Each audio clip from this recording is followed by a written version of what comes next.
So I begin. Yeah.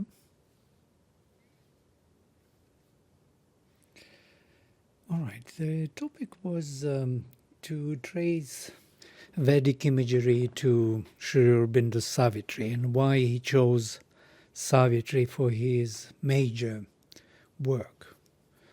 And I think there is a deeper reason for it, and we will look into the very structure, story, symbolism of this story. And I'm sure you all know Savitri very well, what happened there, the whole story, yes?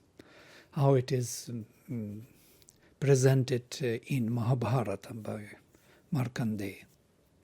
Markandeya Rishi, who tells this story to Yudhishthira, he answers with this story to his question, was there someone who suffered more than Draupadi?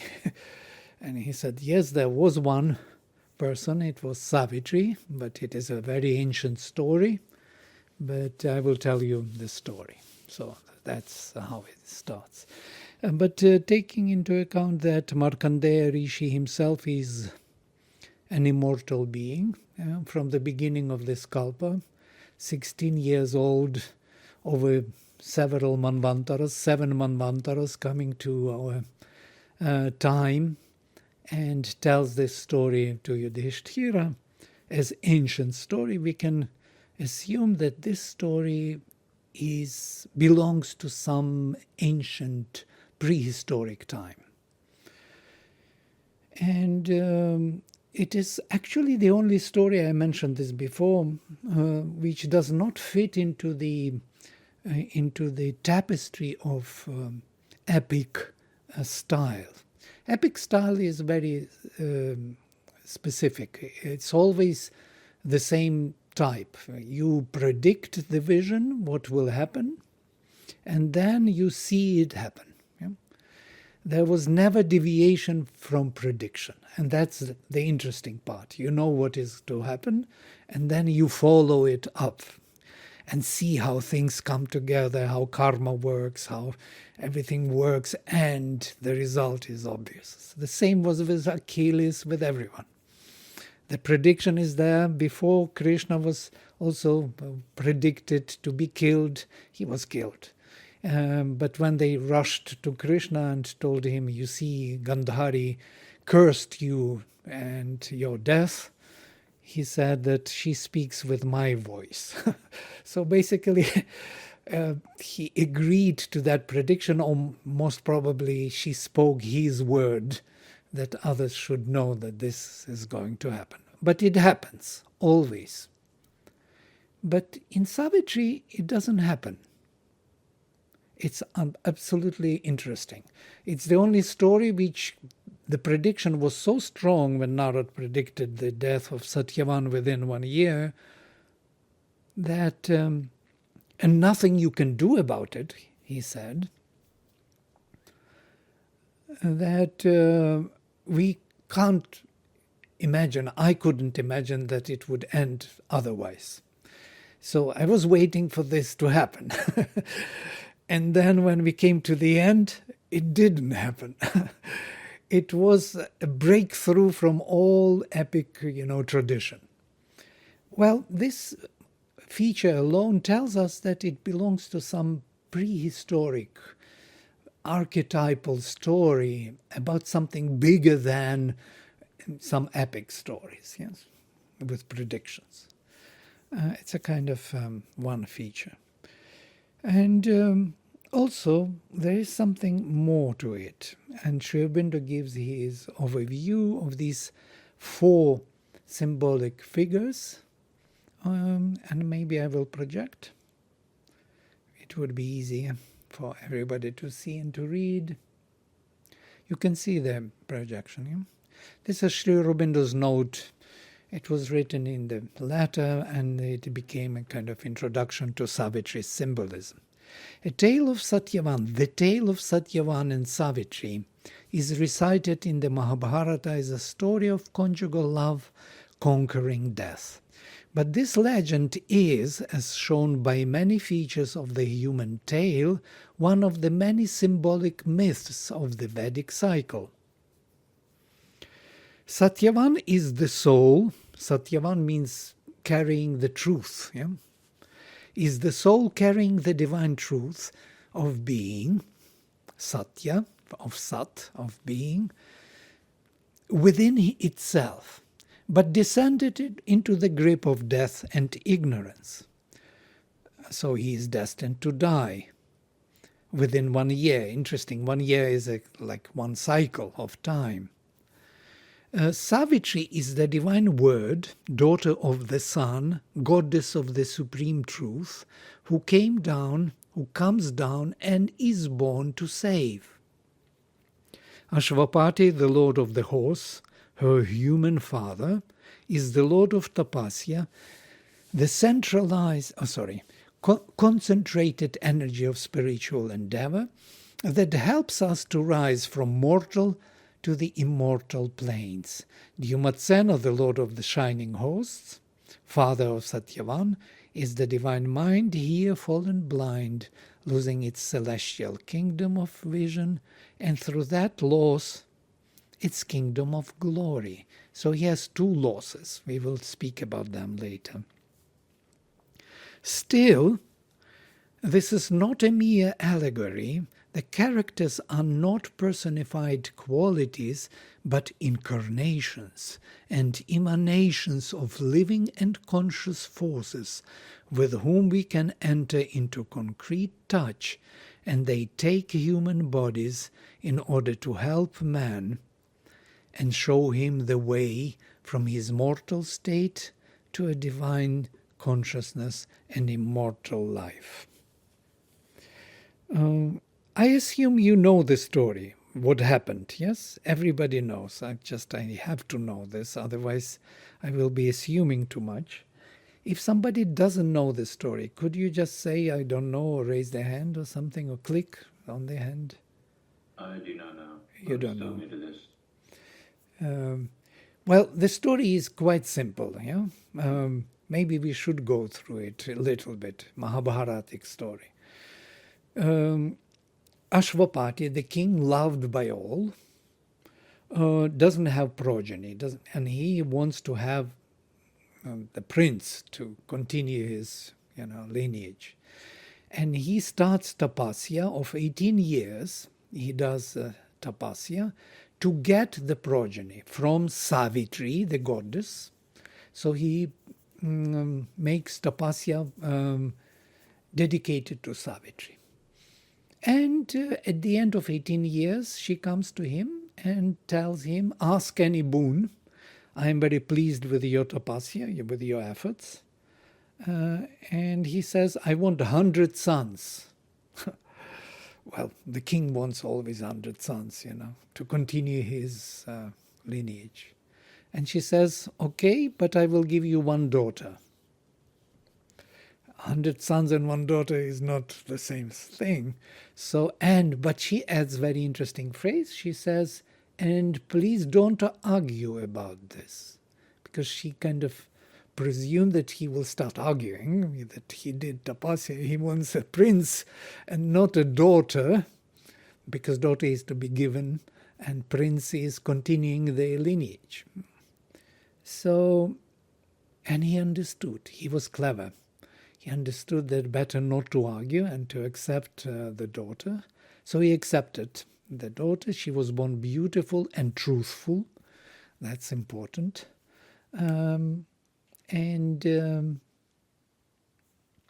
He called her Savitri. So when she became 16 years old, nobody dared to come to ask her hand in marriage. And there is a reason, because she was not only supremely beautiful, but she was also supremely truthful.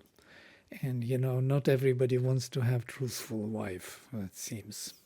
So everybody thought that she is not a match for their kind of standard. She is much higher. So nobody dared. It's also hyperbolization which we don't find anywhere in the epic stories. It's kind of amazing, because so many came to marry Sita. Yeah, even Ravana was among them, among those who were trying to get her hand in marriage.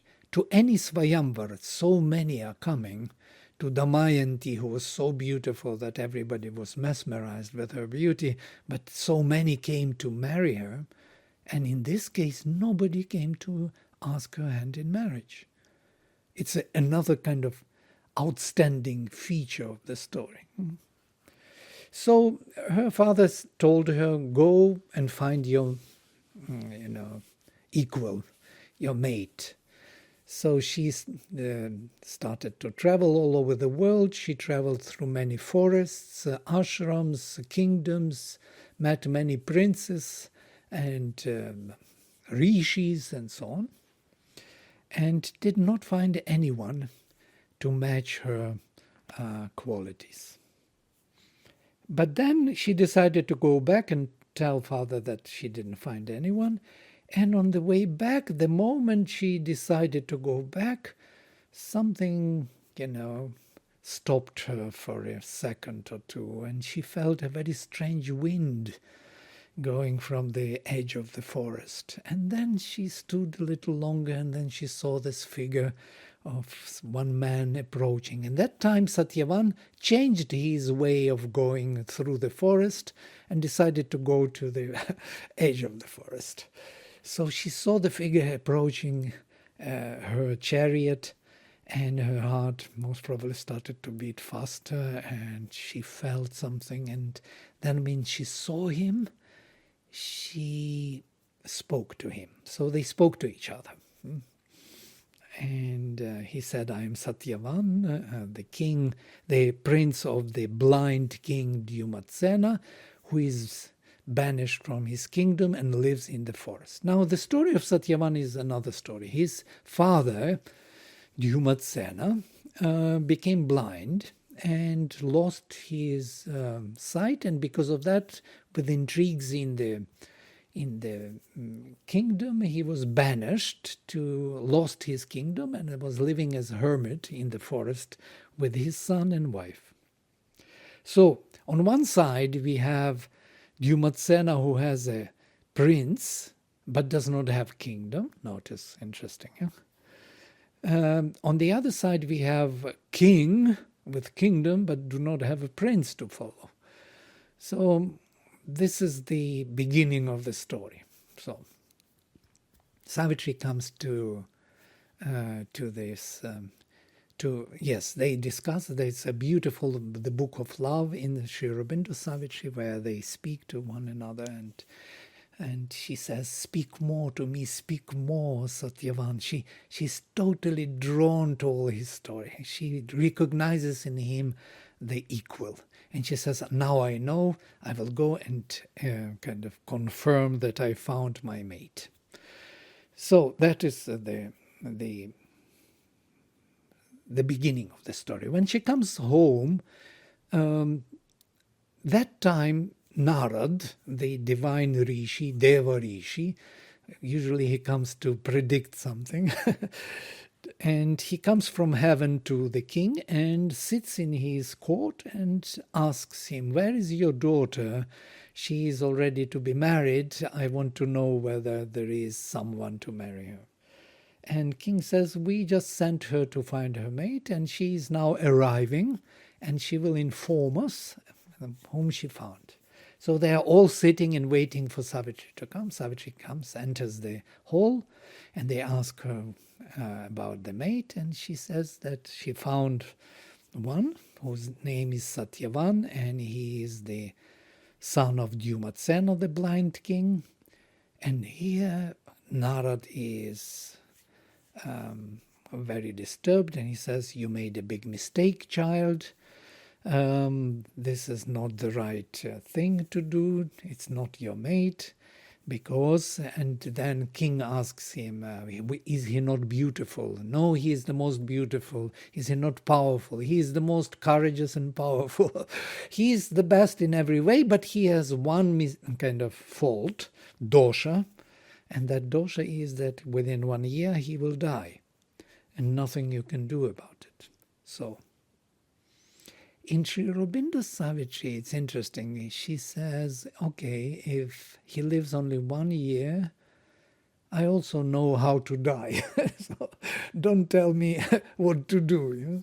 So she's refusing to change her decision. And in the Markandeya and Savitri, she speaks very beautifully. The heart is choosing only once. The mind decides and says, I give myself only once. And so she gives these beautiful verses saying that she cannot change her decision. And here they decide to go to the forest and to arrange the marriage. So Aswapati with his wife and Savitri. So nobody knows about that Satyavan must die. Only Aswapati, his wife, Savitri, and Narad. 4 people. Others do not know. So they arrive there. They arrange marriage. So Savitri decides to stay in the forest.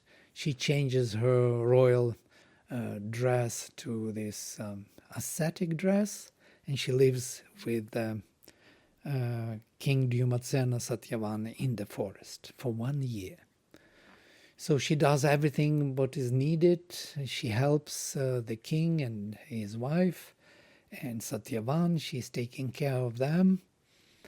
And then when 1 year is up, she decides to make a tapasya for 3 days. 3 days, it is most probably winter solstice. 3 days in the darkest night and day, she stands still without lying down, without eating, without drinking.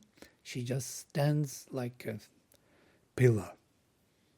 So these 3 days before the day comes of Satyavan's death, she takes this tapasya. And when it is over, on the next morning, she wants to go with Satyavan. Satyavan is going to the forest to fetch some wood and to fetch some, berries, because they lived from that. And she says, I'm going with you. And he says, no, you did tapasya 3 days. It's not really good to do. So please rest, drink, eat, sleep. And she says, no, I'm going with you. Then he says, if you are so stubborn, go and ask my parents. If they allow you, come with me. So she goes to his parents. And they also try to convince her to stay. But then she argues in a very interesting manner. I'm speaking from Markandeya's story. She says, do you remember me asking you anything this year? And they say, no, we don't remember you asking anything. And then she says, now I ask. And they understand that she must go. So for some reasons they got the hint, the divine hint, so they allow her to go. And she goes with him. And then he feels dizzy, he wants to lie down. He says, like, thousands of knives are piercing my head and my body. So he lies down on her lap. And then she notices that they are not alone, that there is the third being, and that is Yama. Yama is the Lord of Death. And she speaks to Yama and asks him, and then she notices that Satyavan is no more there. Yes, that he is behind Yama, Yama's figure, dark figure with red eyes and red light. And standing already there, he already fetched his soul. Pulled it out. And she asks him, why did you come yourself? Usually you send some messengers to pick up the soul. And he said, this soul is very dear to me, so I don't entrust anyone to fetch it. So came himself to take it. And then she follows him and tells him about Dharma, because he is Dharmaraj, he is the king of Dharma, the Lord of Death. And she tells him the very beautiful verses about Dharma, about the behavior, and he is very impressed. I'm not repeating all this, I'm just telling you the crux of the story. So he tells her, yes, choose any boon and go back home. You went already too far. Choose any boon except the life of Satyavan. So she starts choosing boons. This is the presentation of 4 boons. First boon, she chooses the sight of Dyumatsena, Satyavan's father. We will come to it. Why this order? Why not other boons? But she started with the sight of Dyumatsena. He says, okay, tathastu, let it be, go back. And she doesn't go back, she follows him. She says, I am like a needle I like a thread after the needle, follow my husband, I cannot go anywhere, and so on and so forth. Very nice verses. He's impressed again. He tells, wow, how do you know? You know so much. Choose any boon except the life of Satyavan and leave. She says, now I want the kingdom of Dyumatsena back. So first the sight of Dyumatsena, then the kingdom of Dyumatsena. Then she again follows him, then he gives her another boon, accept the life of Satyavan, and she chooses the 100 sons for Aswapati.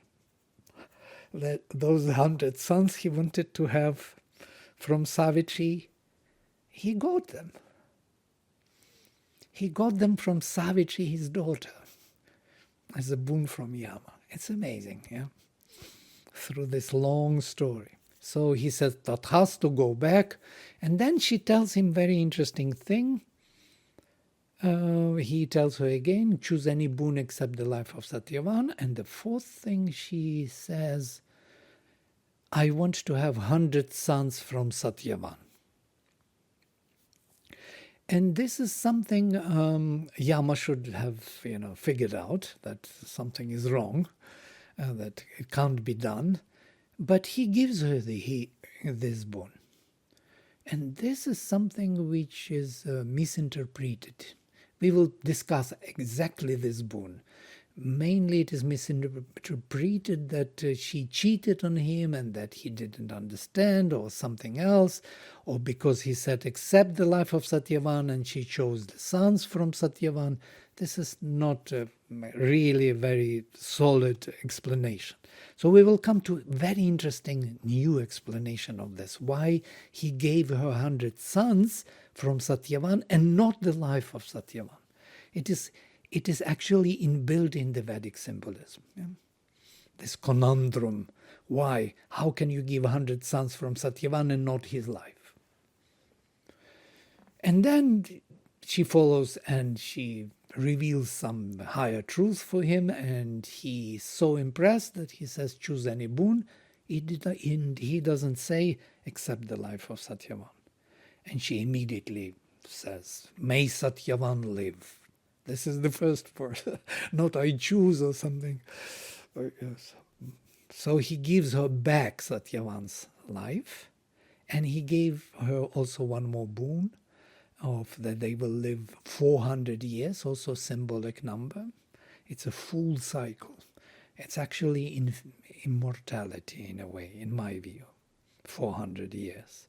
Because 22 Arcanum is 400 symbol. There is some deeper symbolism of the 400 number. And that was it. So she comes back. Everybody is surprised. The King Dyumatsena has already kingdom. He already sees. So everything changes with this conquest of death.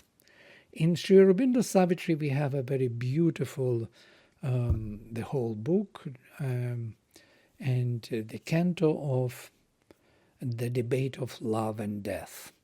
There they struggle, yes, Savitri and Satyavan and Lord of Death, they speak to one another and argue about things. Lord of Death is their very sophisticated philosopher and linguist and psychologist and psychotherapist. He tries everything to lead her away from this major drive. I will come to it at the end. So this is the story. Yeah? She conquers death. She takes back her husband to life. Now, let us look into the whole procedure. So who are these people? Dyumatsena is the Lord of Shining Hosts. Dyumatsena. Sena is the army, Dyumat lights, rays of light.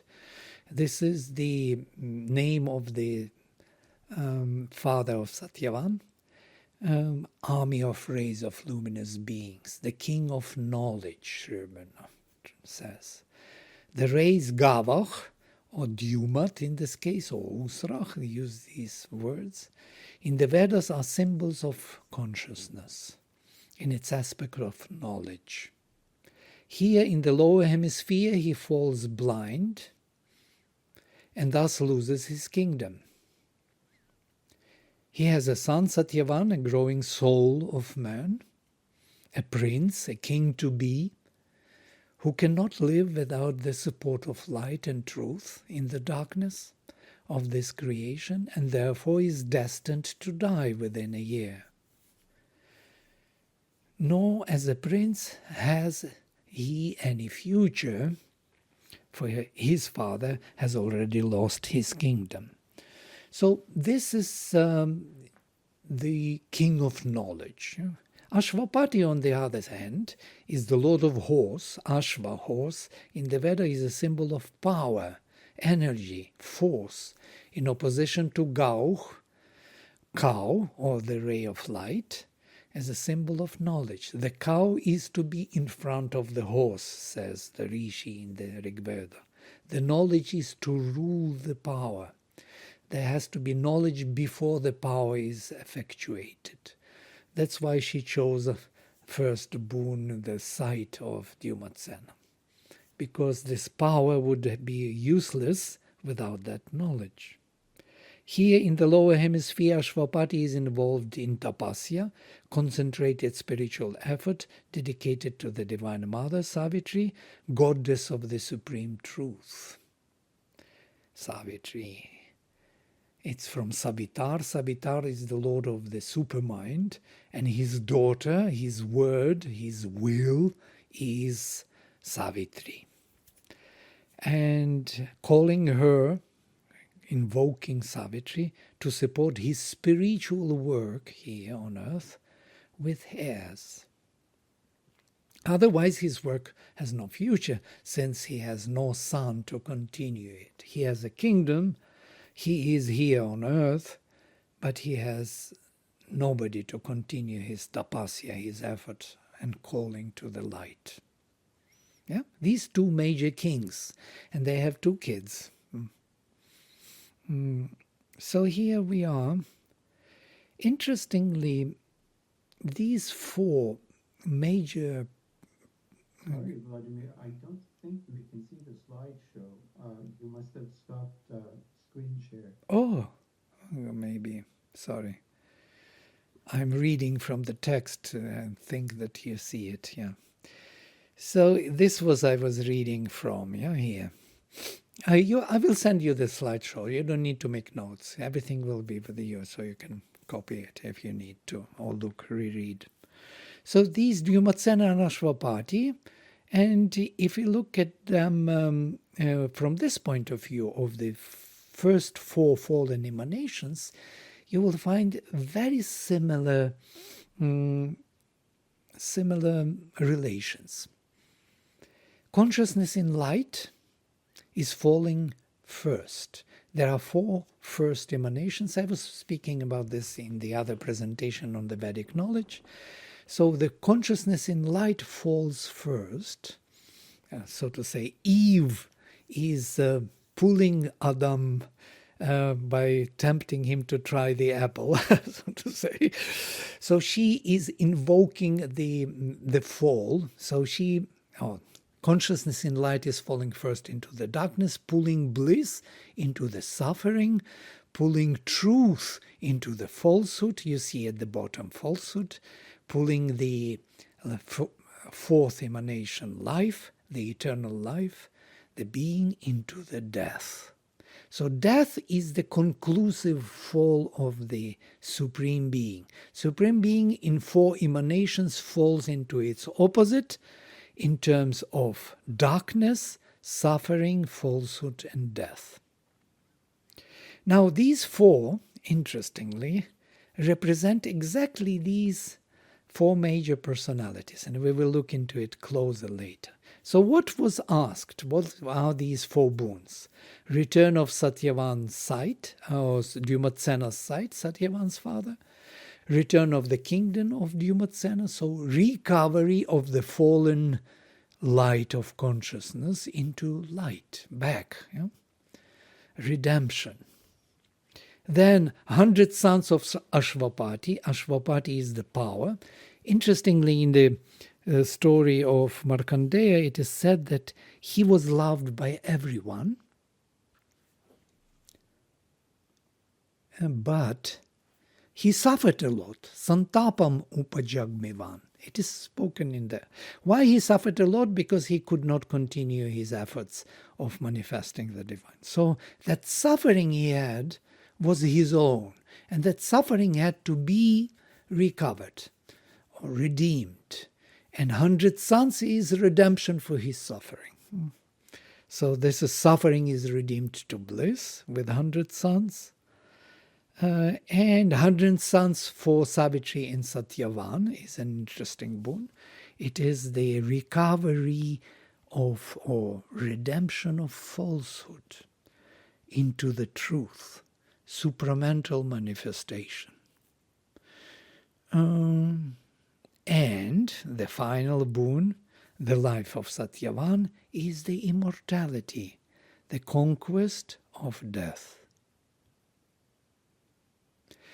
I'm just briefly kind of giving you the outline, and now I will go into the specifics, and you will see how beautifully it works out. Is it too much already? Most probably too many words, Sanskrit and this and that. The mind is bewildered. Help me out. Ask me questions.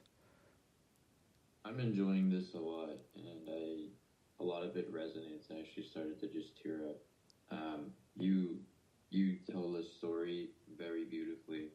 I'm very grateful to have the opportunity to listen in on you tell it. Thank you. Oh, great. If there are questions or something you want to clarify, please stop me and I will clarify it before going further. Anyone can just switch on microphone and speak, okay? I'm welcoming it always. Now, so return of sight of and kingdom of Dyumatsena, for Dyumatsena, the Lord of Knowledge, could be seen as a symbol of the return of consciousness in light from the state of darkness. It has to be done before. 100 sons of Aswapati, I just mentioned here, is probably the symbol of return of bliss to its origin. And I mentioned Santapam Upajagmivan, I already went through this. But there is more here, much more, which we most probably cannot cover everything, but maybe in discussion. And then 100 sons of Savitri might be the symbol of conversion of the falsehood in which we live, in the darkness, we live in falsehood, into the truth. Supramental manifestation, where power and knowledge are going together. Sorry. There is no dichotomy between power and knowledge.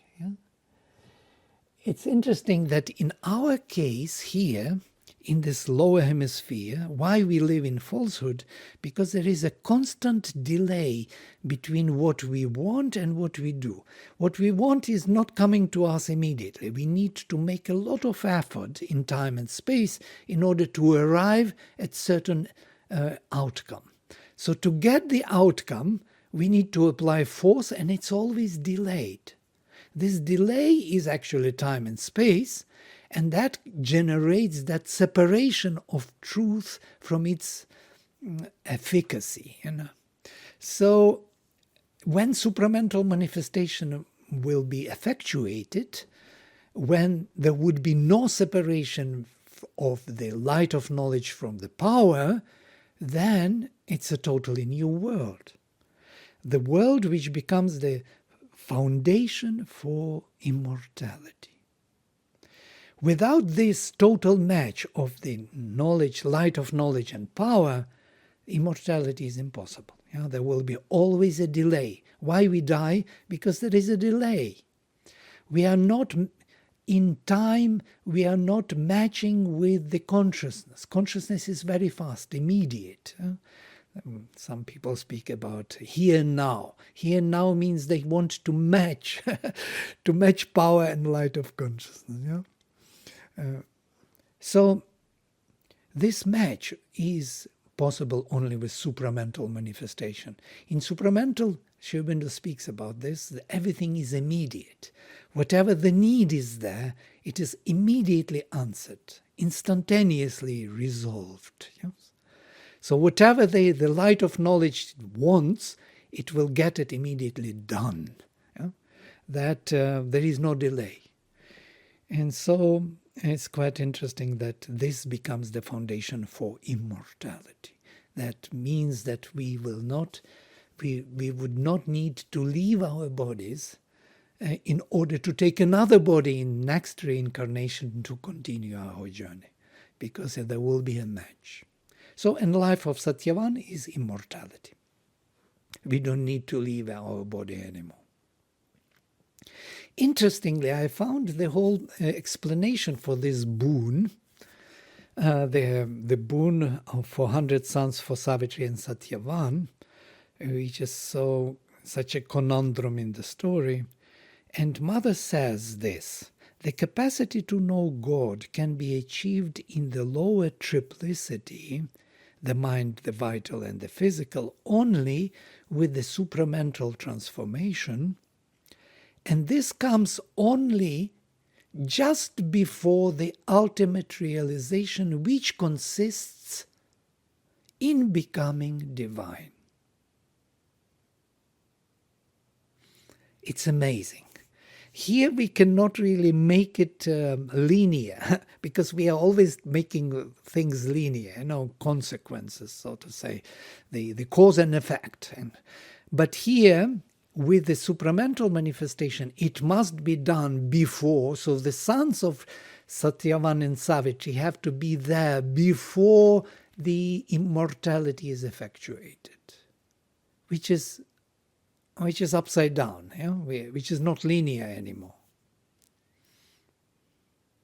Well, we will come to it again. It has to be thought again and again. So if you look at these four emanations, which is light of consciousness, or consciousness chit, bliss ananda, truth vijnana, and sat life, it's interesting how they fell one after the other. Light of knowledge falls first, pulling bliss, to fall into suffering, pulling truth, falling into falsehood. Supermind is turned into the darkness of falsehood, and only then the life, the eternal, immortal life, can be turned into death. Only then Sat becomes death, Asat. Not Asat. Asat is something else altogether. It's used differently. But let us say Asat for now. Death, Mrityu. Otherwise he could not die. The one who alone is Sat cannot die unless his major components, let us say, his consciousness falls into the darkness, he forgets who he is, his bliss falls into suffering, he does not have bliss because he does not remember who he is. It's absolutely connected. First you have to remember who you are, and then you have bliss. If you forget who you are, you lose the bliss, it turns into suffering. And that turns or pulls down the truth into the falsehood, that you do not recognize what is true and what is untrue anymore. And that is the condition for the fall of life into death.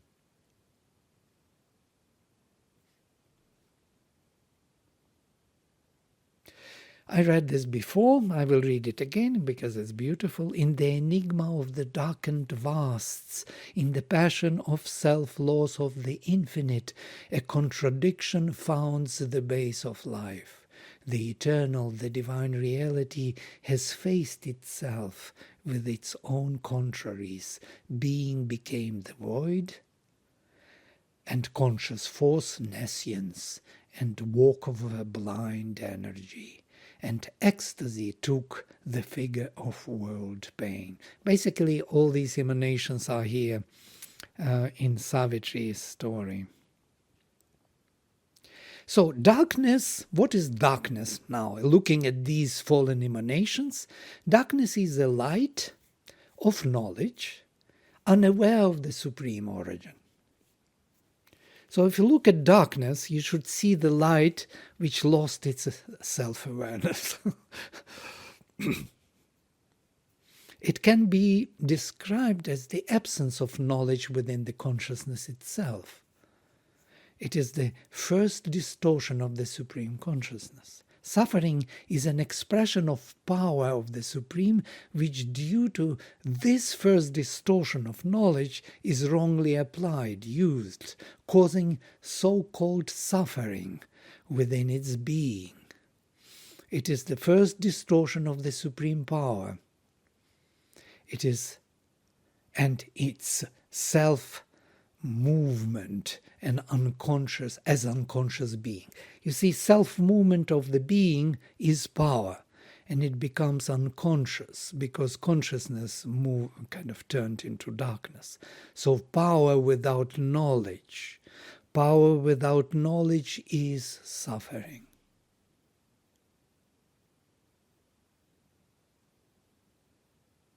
Falsehood is a movement of knowledge rooted in the darkness, starting its unfolding from the fallen light of consciousness and power without light. It leads eventually to a much greater distortion of power, death. So falsehood is the foundation of death. Sorry, somebody is putting microphone on.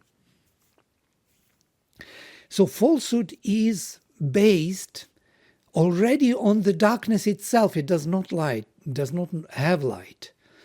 Whereas the darkness is still based on light. There is a specific difference between the darkness as such, losing consciousness, and falsehood. Falsehood is much deeper darkness. Let us say it is the second level of the night.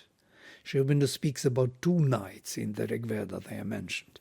There is a starry night. It's most probably deviation from consciousness, where we rest. And there is another night which is deep and which is very troublesome for us, where we lose ourselves. It is very dense. The darkness is so dense that the soul is losing its own self-awareness. Deeper night. I think this is something of that falsehood. And falsehood becomes the foundation for death. Death is a power of the Supreme's being based on the inconscient as its true self. So now it takes inconscient and falsehood as its true self, and on that self it builds its own power, and that is death. It is a denial of everything that is not supreme in its being. It is the second distortion of the supreme power based on the inconscient in self. So, what is interesting in Sri Aurobindo's Savitri, when the Lord of Death understands who Savitri is, and he sees in her eyes the Divine Mother, he says, "Look into my eyes, that maybe I see in your eyes that the Divine Mother." He still doesn't want to give up, yeah? And he says that this world was not made by knowledge, though you have knowledge and you have power. It was built by power. Show me your power. Show me the money. Don't tell me the truth. Show me the power. And when she reveals who she is, he is totally scared, and he calls to his emanations in this order. Look at this. He called to night, which is darkness, yeah? But she fell shuddering back. He called to hell, which is suffering. But sullenly it retired. All his constituents do not obey his command, death's command. He turned to the inconscient falsehood for support, from which he was born. He was born from that falsehood as his self, his vast sustaining self. It drew him back towards boundless vacancy, as if by himself to swallow up himself. He called to his strength, his power, himself, death himself, that blind energy of the Supreme. His body was eaten up by light, his spirit devoured. At last he knew defeat inevitable and left crumbling the shape that he had worn, abandoning hope to make man's soul his prey and force to be mortal, the immortal spirit. This is the defeat of death. But what is interesting, these four are coming back to us. Night, hell, inconscient, and his power. These four emanations fallen, which were converted by Savitri, by that very Savitri, she converted all of them into their opposites, redeemed them. Now I want to give you because of time factor, jump to the last slide, something to think of. So, four major characters before Savitri's marriage. We see blind Dyumatsena without the kingdom, yes. We see suffering Aswapati. We see unasked and unmarried Savitri. Interesting. Now it comes back from Markandeya's story. And we see dying Satyavan. This is before they married. After 1 year with Satyavan, we find seeing Dyumatsena, the king of his kingdom, happy Aswapati, 100 sons, married Savitri, 100 sons, and living Satyavan. This is the total, redemption. Now, four supreme emanations, light turned into the darkness, bliss into the suffering, truth into the falsehood, life turned into death. Four emanations, four characters of Savitri. I added even these major realizations in integral yoga. First, mukti, separation of Purusha from Prakriti, as well as finding the psychic being.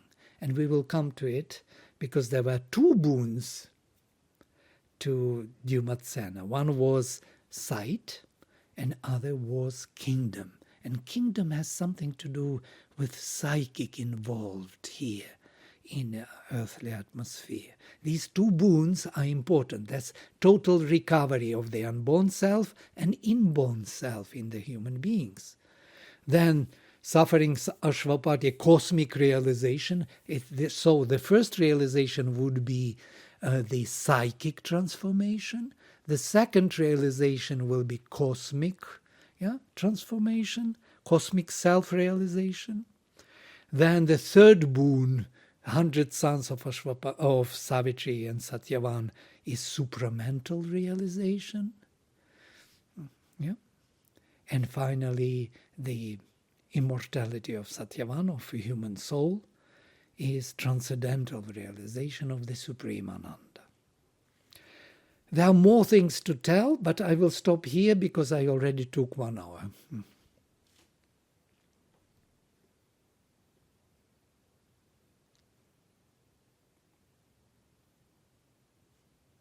I know it's an overload, but how to do it in 1 hour, really, truly speaking?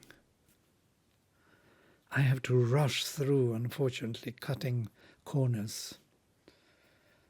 It's really worth dwelling on all these aspects longer and seeing that. Now, once the whole framework is here, one can do more. One can go into the specifics. All the boons, how they are proclaimed in Sri Aurobindo Savitri, are really marvelous. We have to read them. What Savitri asks and what the voice gives her and why. We will see this correspondence.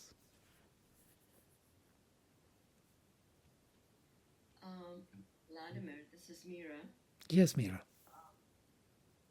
Can you go like just one boon into integral yoga, how that fits into it? Integral yoga. Yeah, because you said these, I was very fast, yeah. Yeah, these processes. So we have three transformations. Psychic, when the psychic reaches to the surface, it's when you have contact with the divine through individual consciousness. That is the first one. Mukti, separation of Purusha from Prakriti, and finding the psychic being. These two major realizations of integral yoga, they are in the recovery of light of consciousness. Makes sense? Should make sense. Yeah? There is no other such a thing in this kind of lineage. So if you look for this first major realization, or let us say liberation or psychic transformation, I put mukti because separation of Purusha from Prakriti, what Sri Aurobindo was promoting first.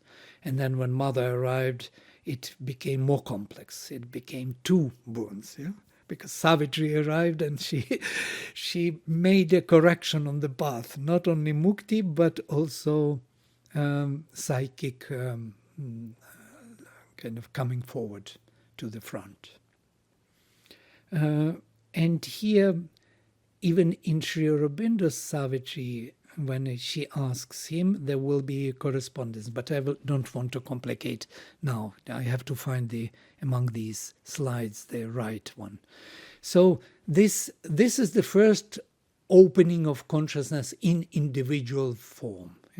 And then psychic has to enlarge itself. If you remember our previous meeting, it has to enlarge itself and embrace by itself the whole cosmos. It is a cosmic self-realization, bliss. Bliss is everywhere. If I find myself in everyone and everyone in myself, this is the bliss. And it is second, Aswapati, recovery. And then the rest. Yes, you wanted to ask something, Nolan.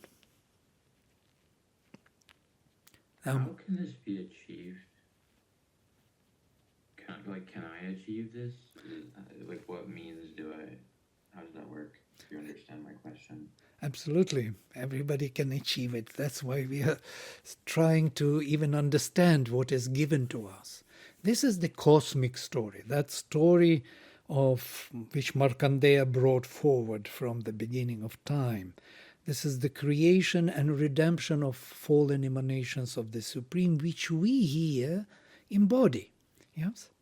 We try to recover our consciousness, to become aware of our supreme origin, of our divine origin. Then we want to embrace with that consciousness the whole world.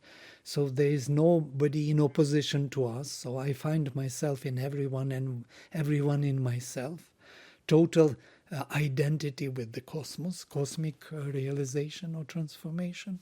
And then that opens up to the supramental, which opens the transcendental realms of Satchitananda directly to enter into and that delay which I was mentioning will be removed between consciousness and power, and everything, the consciousness is effectuated finally, absolutely in the physical embodied terms in time and space. And that is 100 Sons of Savitri and Satyavan. The third one, supramental realization, which leads us to immortality. Then we become immortal, only then. So immortality cannot be granted before the sons of Savitri and Satyavan are born. It's kind of amazing. Look at this conundrum of the story. What a beautiful, puzzle he left us with.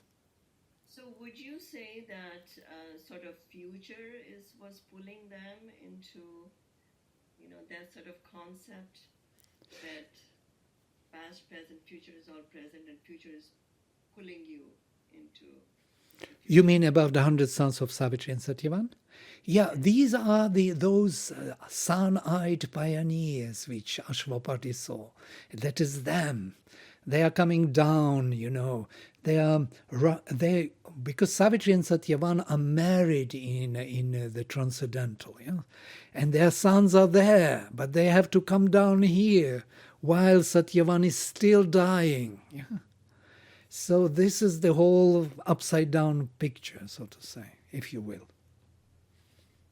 I have another question. Yeah. Regarding reincarnation and then kind of returning to our cosmic origin as well.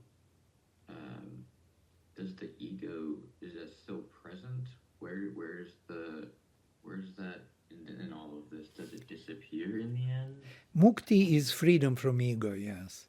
Ego becomes a kind of a servant, instrument for the divine presence in you, yes, of your divine self uses ego as an instrument then it is no more a problem. It's like the body is there still, so what can we do?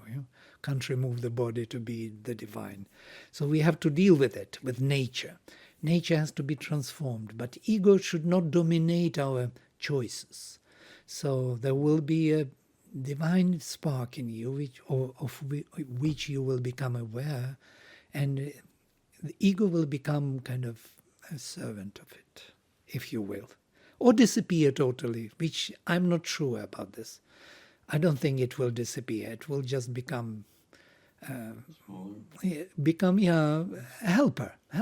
It's like the mind, like instrument. You have a knife to cut the bread. Of course, you can kill yourself or somebody else with the knife, but you will cut the bread properly, as your soul will command. Yeah? So it will use the ego for the action in the world. So does the personality fade as well, or kind of diminish? Yeah, ego is not personality. It's more awareness of yourself as separate being, from others. And there, once the inner being is awakened, you will see that it is not totally so. So you will have more access to more knowledge about yourself. And that ego will become quite a small instrument, insignificant in comparison to this ocean of light within you. That will be like a small spot there somewhere. Okay, you will pick it up and deal with it, do something you need to do, if you need to. Yes, sorry, there are more questions here. So please go ahead. Margaret was first. Oh, somebody. Oh. Stop sharing the screen, Vladimir. Oh, yeah, sorry, because we don't see people. Yes, right. Hi, Vladimir. First, thank you so much. The organizational quality blended with the consciousness is so helpful. I wanted to ask a question about the origins of the four emanations. At some point, I think I was exposed to a version of Mother's story about the four emanations that might have come from Middle Eastern roots. But I was wondering if it, since you said it was a cosmic story, is there Vedic roots as well? Anyway, I thought just interesting in how that connects to the Veda. I thought I covered that, but maybe not. I did, yes, in this slide. Let me project the slide quickly. Maybe it wasn't totally visible here. You see Chit, Ananda, Vijnana, Sat. Interestingly, so this is Sat, Chit, Ananda, Vijnana, transcendental world. But how it falls not from Sat, not from being first falling. Yeah? It cannot fall. it needs to become blind first. It needs to pull that bliss into suffering and truth into falsehood, and then only there is enough ground for it to turn into death. Yeah. So Thank you. yeah, it's something like Eve, pulled Adam to fall. Adam is the self, and Eve is the consciousness. Consciousness has to pull him out of his, comfortable zone and pull him down into another dimension. I stop sharing. Yeah, there are more here. Earl, and yes, please, go ahead. Thank you, Vladimir. This is a chance for me to ask an abiding question I always had from Sri Aurobindo's presentation in Savitri, and that is around what happens to death when it disappears. And maybe it's a question we don't even need to ask given the ending of the story, but what is your view? Do we even need to ask the question, and how do you look at it? Well, does death disappear once and for all, as seems to be the case, but maybe not really? not really. We are so used to this death. We grew up from the bottom of death that death, we will be missing death. Where do you go? In a way, it's very interesting because in Savitri, Sri Aurobindo answers to this. Mother, after demolishing and destroying death, and his body was eaten by light and so on, she tells, live, death, be still, do still my work, or be still my servant, or something. So she leaves death because it has work to do. And what is the work of death? This is the most interesting thing. You see, why death could not recognize in this debate of love and death, death cannot give up. And even with all the arguments of Savitri, yes, he doesn't understand what she wants. He tells her, you want the divine to be in time and space. How is that even possible? Time and space is a delay. He's used to this delay. That is his force. And you want with kind of drink tea with divine here sitting on the couch. It won't happen. It's not the world. It was not meant. I was the creator. I am the beginning. He remembers this. And what he does is very interesting. I even wrote the whole article on this, what the Lord of Death did not know. So he didn't know that he was instrumental to something which he thought he was the answer to everything. But he didn't know that he was an instrument not to allow anything imperfect to endure in time. Because the perfection is to be built. Death is actually a perpetual life, It removes everything which has to be removed and allows everything which has to become to come forward. Otherwise, if death would not be here, we would be, covered with corpses already. There would be... So it needs to dissolve one form into another form to continue the evolution of consciousness. So it's a very great and responsible work, not to allow anything which is not supreme or perfect to endure. It's a very interesting kind of look at death. Yeah? I see that, but transporting into the story of Savitri and the outcome that Sri Aurobindo takes us to, is what you just said still hold in the outcome? Yeah, still do my work, yes. She gave him back his kind of responsibilities somewhere down there, because there's much to do in this universe. And it doesn't mean that immortality becomes impossible, maybe for all, but for some, as species are evolving, there's a new type of species are coming forward from nature, which will have that immortality realization. Possibly. We do not know. Yes, Bhavan. Bhavan. A kind of ultimate question about the ultimate. Right. Thank you. Yes, Bhavan, you have to unmute yourself, yeah? Yes. I was wondering. I've thought about this problem, I guess, or whatever it is. The whole of creation, this whole idea that there is Sat and Chit and Ananda, and then there's a sort of creation of the lower world. It seems to me that it cannot be seen as like a something gone wrong story. It's not like everything was so great and then something happened and everything fell, because it'll sound very much like the Abrahamic version of things. That doesn't seem complete to me.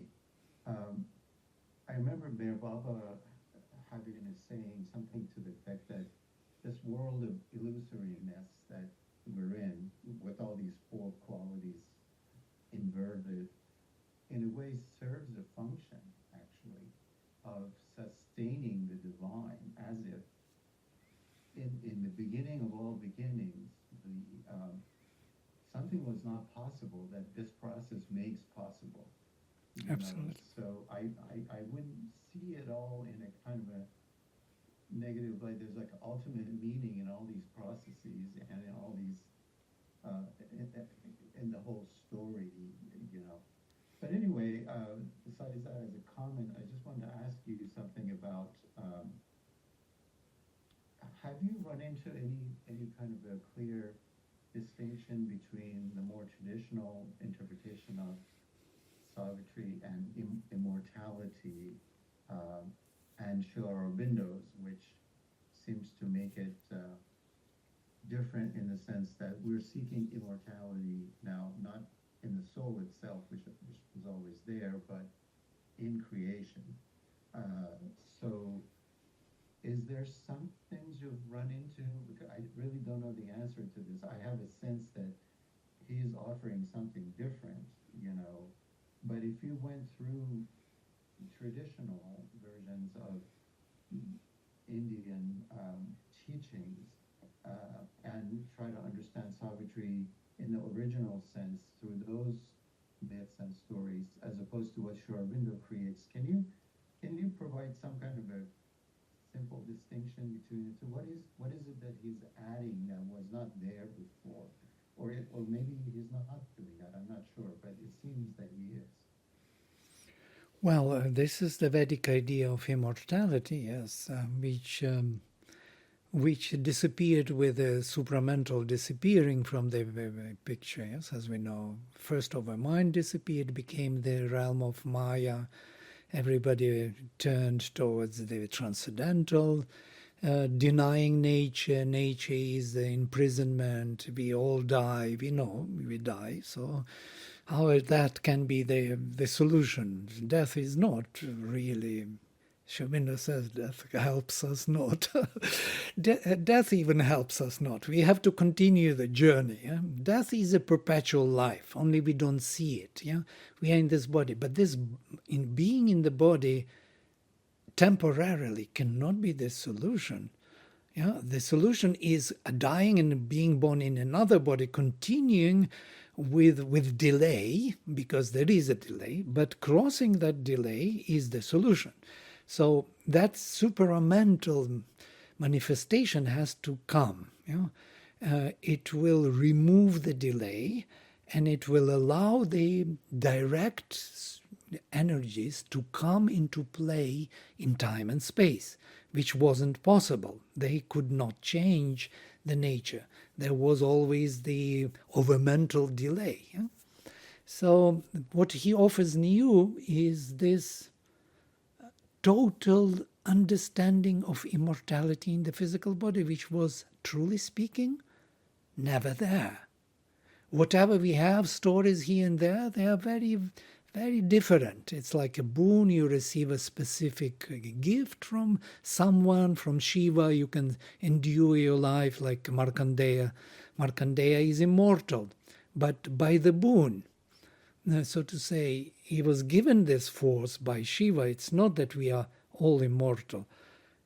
And you know what is interesting? When Mother brought this mantra of life and death, which she got from Theon, you remember in Theon's place, she received that mantra in the subtle world from the Vedic rishis to Mother Mira in Sanskrit.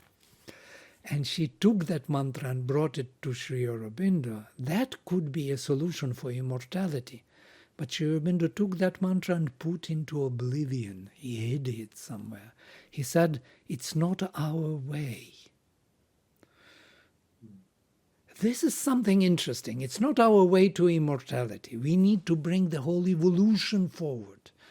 This evolution is a new demand. It's a new type of species are coming in the future. This was not there. That's what is new. Otherwise, the ideal was there always. Yes. Yeah, I think, it seems to me that it just makes sense to think of the whole story of the universe and Sri Aurobindo's yoga as a completion of a process that was meant from the very beginning. That it just is in the process right now, but as part of that process also, I think as a normal human beings, we are born with a kind of instinctual sense of immortality. Most of us don't even think seriously about death until we're, 40, 50 or beyond sometimes. And then there seemed to be a phase of accepting death, and accepting the wisdom of death and all the processes of reincarnation and all of that. And then you can kind of go beyond into the mystical and the yogic unacceptance of death. You know what I mean? It's not that kind of an instinctual unacceptance of death that's going to get us there. It looks like we have to die 1,000 deaths until we're consciously ready for this process, and the story puts it all in front of us, right, like that. But it's a finishing of the original, like this whole creation of something from this immense mystery into this creation that we know only this much of anyway, but it all sort of folds back into something functionally necessary that had to be there rather than any other deviation from that. Anyway, but thank you so much for your... This is very nice what you said. Yes, this is true. It's not automatic. It's not that we don't think about death, that we are immortal. It's not like that at all. No, there's much more involved into looking into this depth of the whole, intention of the divine to be many. This is the answer. Bahusyam, may I be many. What does it really imply? It implies forgetting oneself, falling away from oneself, starting the journey as somebody else, and then arriving at oneself, finding oneself anew. It's not so simple. It takes, billions of years, and maybe not one cycle of billions of years, and not one creation, and not one manvantara or kalpa, many kalpas, many manvantaras. Look how sophisticated we are today. This physical body which obeys my will, it does what I want. I want to do this with my hands, and I do it, and you can see it. And I can tell you about this, that I want to do it, and you see it, and you know that I want to do, and you see I do it. This is an amazing thing. It's a physical body obeying the spiritual being behind.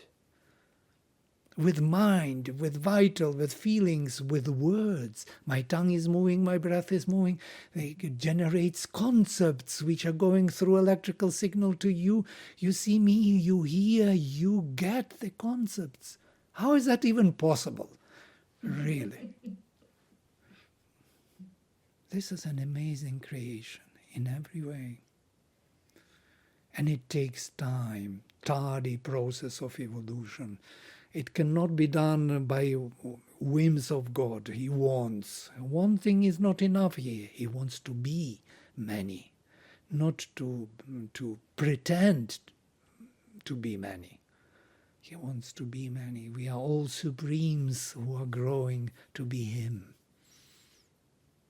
And it has no end.